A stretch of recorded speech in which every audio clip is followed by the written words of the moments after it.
Hi everyone, today I am going to show you how to install email validation plugin from Fincysoft Labs. So let's get started by logging in. Once logged in, go to admin panel and under developer tools select module loader. Choose file and select email validator.zip. This email validator.zip file you can get from store.suitecrm.com or you can get it from sugaroutfitters.com. Once selected, click on upload and then install. Hit commit.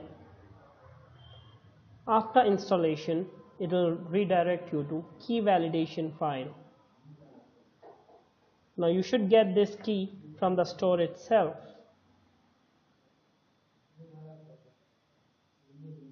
Select the key, validate. Once you get the success message, go to admin panel again and under system select repair. Select quick repair and rebuild and you're done. Thank you.